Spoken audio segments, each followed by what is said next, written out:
séance vidéo, je vais essayer d'expliciter un certain nombre de points sur l'examen pratique ou le devoir pratique que je vous ai donné. Donc, il y a beaucoup qui n'ont pas bien compris un certain nombre de concepts. Donc, je vais essayer d'expliciter un certain nombre de points que j'ai voulu que vous fassiez ressortir dans le traitement de cet exercice-là. Donc, je vais partager mon écran et essayer de vous montrer ces différents aspects.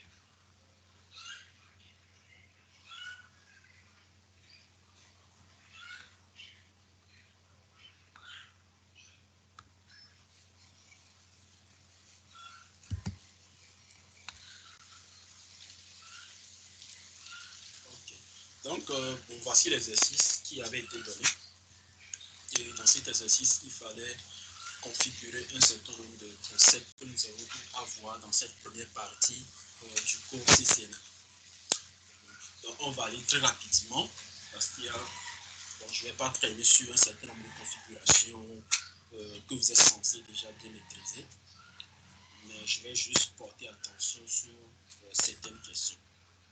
Donc, si je viens à la correction, dans la première question, on demande de renommer les routeurs switch. Ça se fait assez rapidement. La deuxième question, donc, il faudrait créer les utilisateurs, des comptes utilisateurs avec la commande username, password. Question 3, il fallait configurer le line console 0. C'est bon, et le line VTY.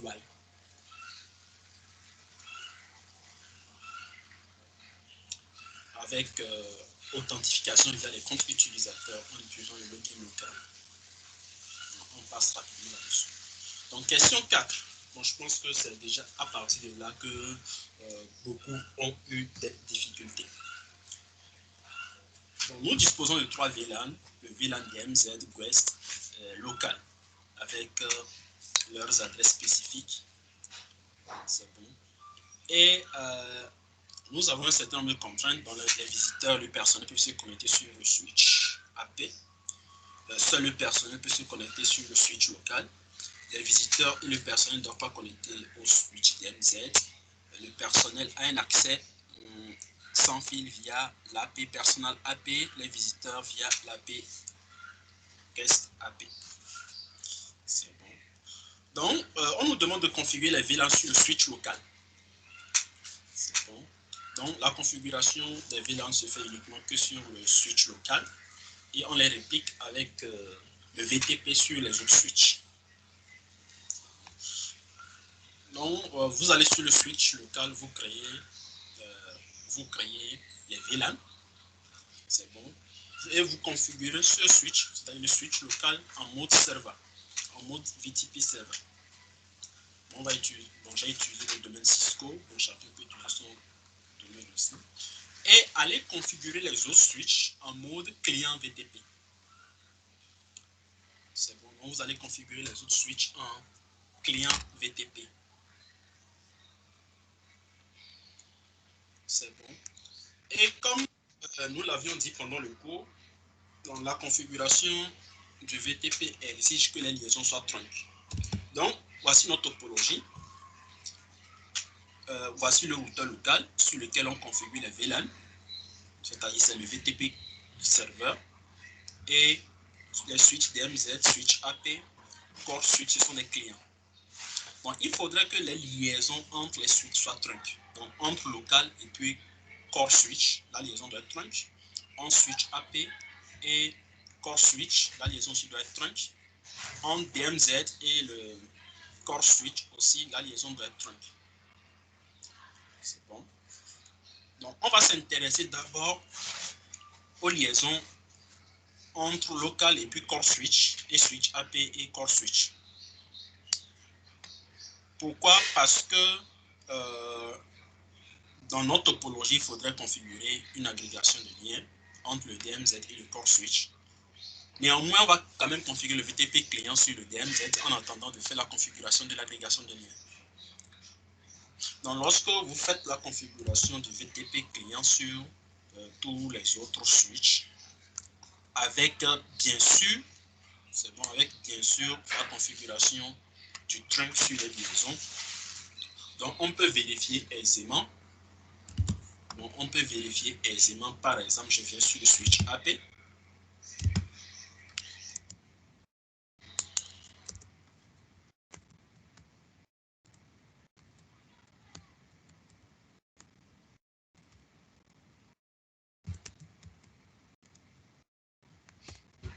VLAN. Donc je vois que les VLAN ont été créés. Donc les VLAN ont été créés via le VTP.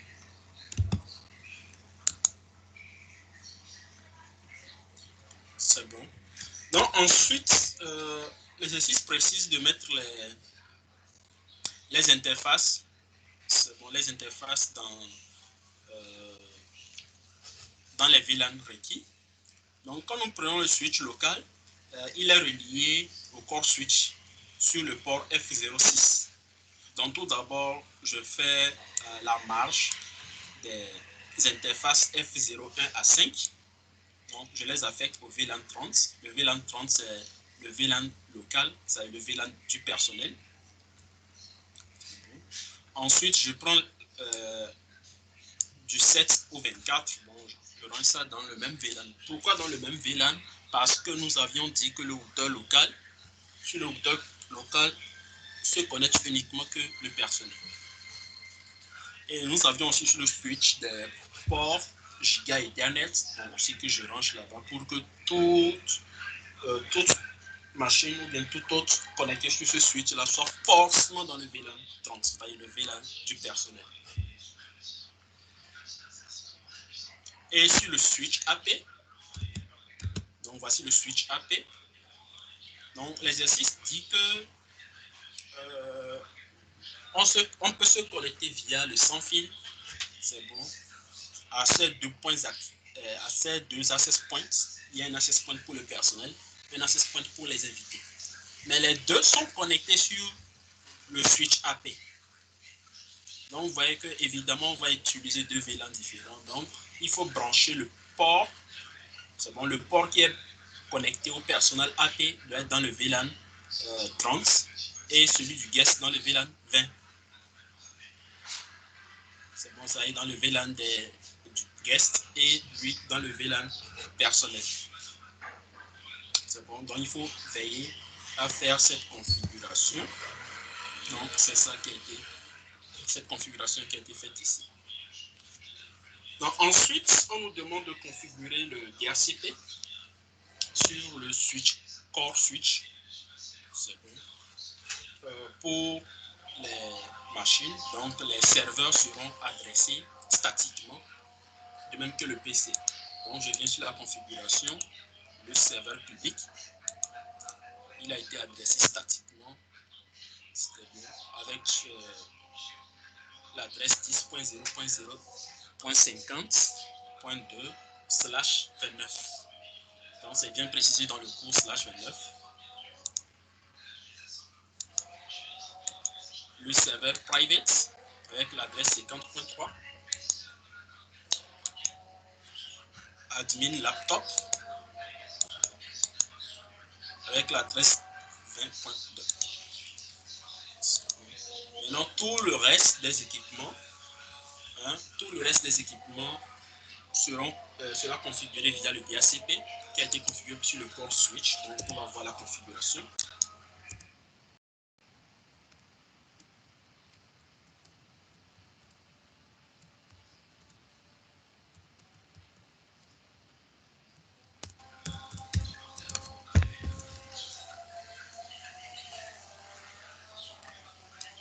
Donc, voici la configuration qui a été faite sur le switch.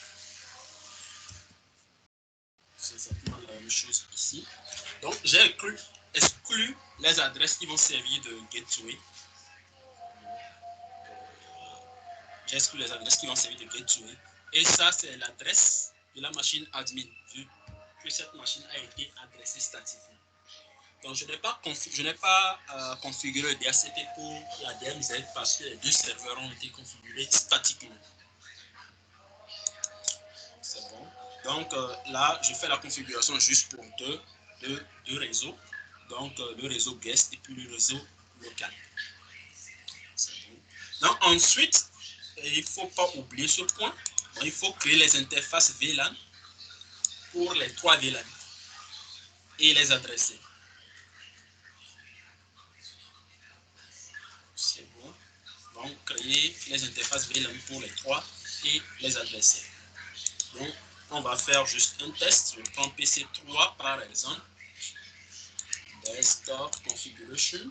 DHCP, elle a une adresse. Je prends PC2.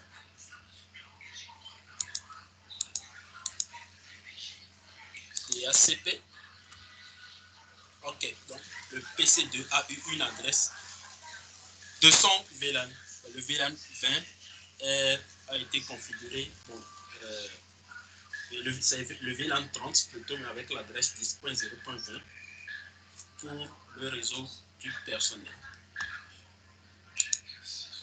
Maintenant, je vais aussi tester. Donc, je vais essayer d'ajouter un point d'accès et un smartphone.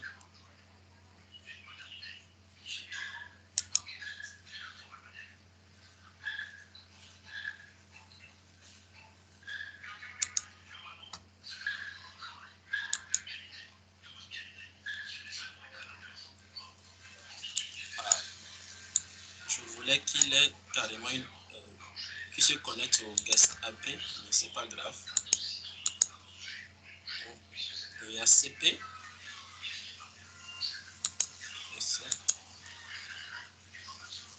Ok, donc le smartphone a une adresse. Donc c'est un smartphone du réseau du personnel.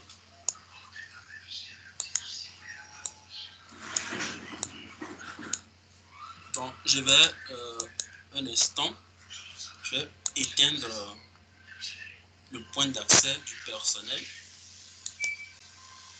Ils sont connectés maintenant sur le guest AP. Donc normalement l'adressage doit être différent. Le guest AP utilise l'adresse 10.0.0.10. Donc je viens ici, je relance la requête DHCP. Donc vous voyez clairement que le smartphone a eu maintenant une adresse 10.010 parce qu'il est connecté sur le point d'accès des visiteurs. Donc voilà. Donc je réallume le point d'accès du personnel. C'est bon. Donc voilà, ma configuration de DHCP est bonne. Les machines ont leur adresse. À la question 6, on nous demande de configurer nos tâches inter-VLAN. Cette question aussi a embêté beaucoup d'équipes. Mais alors que c'est aussi simple que ça. Donc nous avions vu qu'on peut faire le routage sur un switch de niveau 3 en tapant juste la commande IP routing. Donc nous avions au préalable dans la question précédente configuré les interfaces VLAN qui vont servir de gateway. C'est bon. Donc il suffit maintenant de taper juste la commande IP routing et c'est tout. Donc les machines pourront communiquer entre elles. Donc par exemple, je retourne sur la topologie. La machine admin a comme adresse 20.2. C'est bon, je vais dans le réseau guest. Je vais dans le réseau guest et je ping.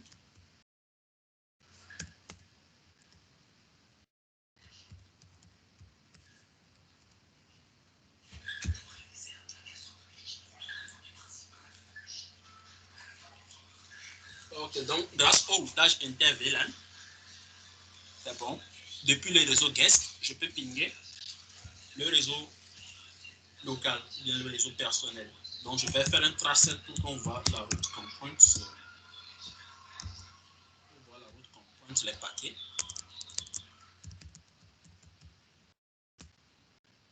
Ok, voilà.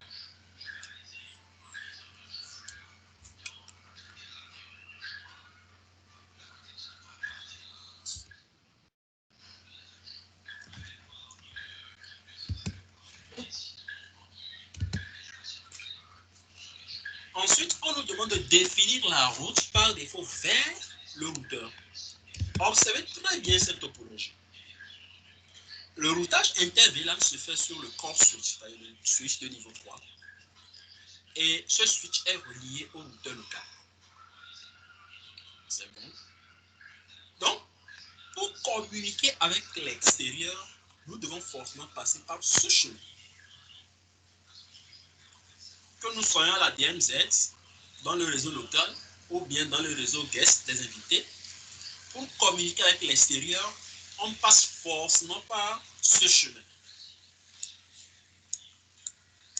C'est bon, on passe forcément par ce chemin. Ce chemin qui est entre le switch, core switch, et le routeur local routeur. C'est bon. Donc cela signifie que nous devons définir une route par défaut passant par l'interface qui relie le switch de niveau 3 au routeur local. C'est bon. Donc n'oubliez pas que nous sommes sur un switch. Donc il faudrait qu'on désactive la fonctionnalité du switch sur l'interface qui relie, c'est bon, le switch de niveau 3 au routeur local. Donc ça se fait avec la commande non switch port. Donc je reviens sur la topologie.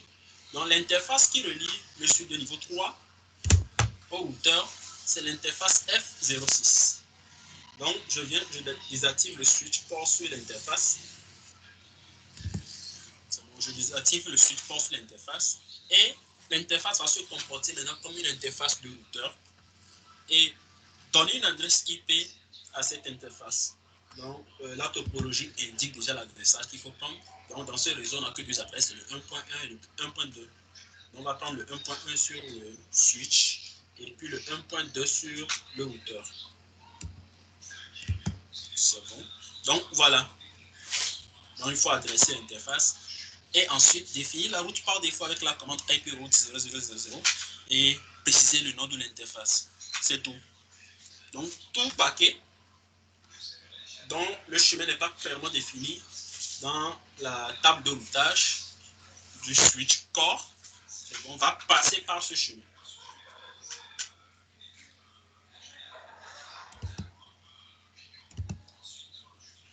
Ensuite,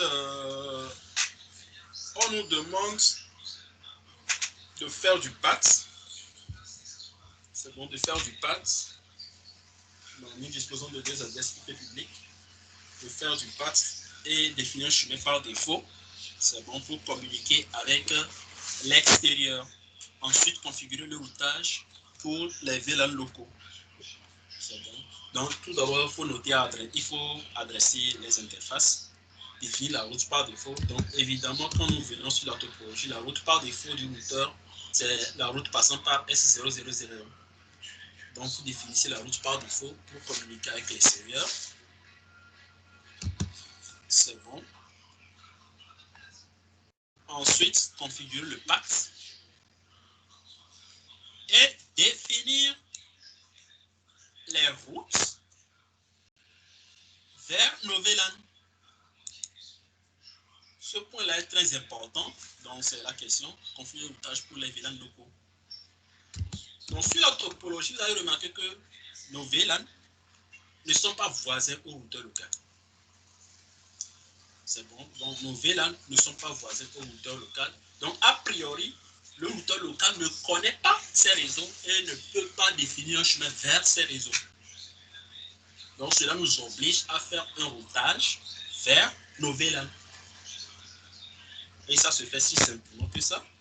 Donc, nous avons déjà vu la commande. Donc, IP route, l'adresse, et vous indiquez donc, tous nos VLAN vont passer par la même interface, c'est-à-dire F00 du routeur. Et pour aller dans nos 3 VLAN, on doit forcément passer par ce chemin. C'est bon. Donc, il faut tout simplement indiquer la route de nos 3 VLAN passant par l'interface F00. C'est bon. Donc, question 8. Donc, faites un NAS statique pour que de l'extérieur, on puisse accéder à notre serveur. Donc, juste, on ne peut pas tester directement après la question 8. Il faudrait traiter la question 9 avant de pouvoir tester la question 8. le nombre de câbles qui se situent entre le suite DMZ et puis le core switch. C'est bon. Donc, l'agrégation de liens, bon, je ne vais pas trop revenir là-dessus. C'est bon. Donc, vous faites la configuration exactement comme nous l'avons vu dans le cours. Et ensuite, on pourra tester notre NAS statique. Donc, je reviens sur notre topologie. Donc, depuis la machine internaute, j'ouvre mon web browser. Attention, c'est un axe. Donc, on ne va pas taper l'adresse IP que porte le serveur public. On ne va pas taper l'adresse IP que porte le serveur public, mais plutôt l'adresse IP publique. C'est bon, donc l'adresse IP publique, on avait utilisé le 10. Donc, je viens sur la machine de l'internaute. Je fais non, plutôt une erreur. Donc, je prends plutôt l'adresse, l'adresse publique.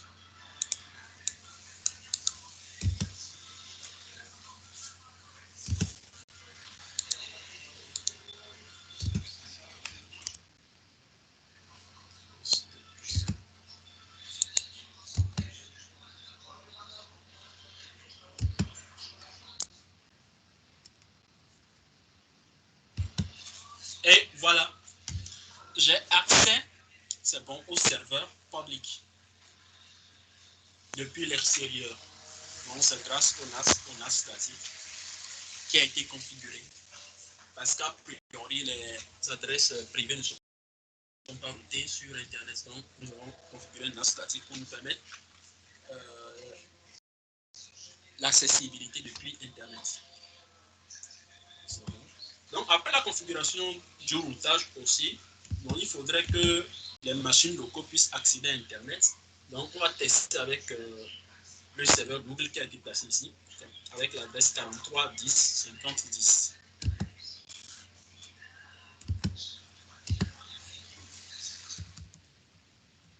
7 43 10 50 10.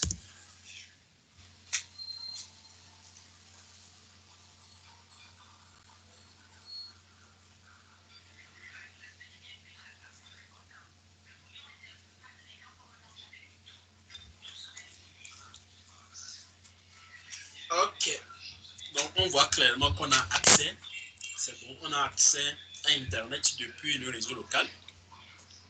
C'est bon, on a accès à Internet depuis le réseau local. Donc on a dû traverser 3 routeurs. Donc 1, 2, 3. Donc, je vais tester avec un AP.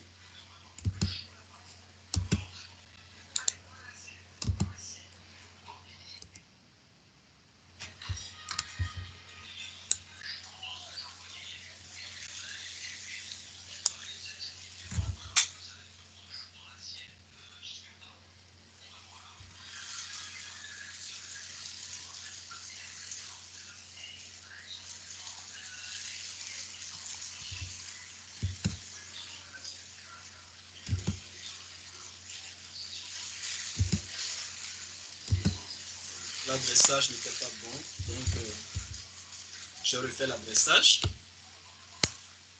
Ici, nous sommes dans le réseau invité. Donc, les invités doivent pouvoir aussi accéder à Internet. Donc, je relance le transfert. Donc, vous voyez clairement que l'invité a accès à Google. Donc, ce qui signifie que dans le réseau local ou bien dans le réseau invité, on a accès à Internet. Donc, voilà ce qu'il fallait faire pour l'exercice. Bon, question 10, je vous laisse la question. C'est juste la configuration de l'access list pour restreindre un certain nombre d'accès. Donc, voilà un peu ce qu'il fallait faire en ce qui concerne cet exercice-là. Donc, il touche un certain nombre d'aspects et de concepts que nous avons eu à voir dans le cadre de ce cours. Donc, j'espère que ces explications-là sont assez claires pour vous. Donc, si vous avez des inquiétudes, vous pouvez toutefois poser des questions là-dessus.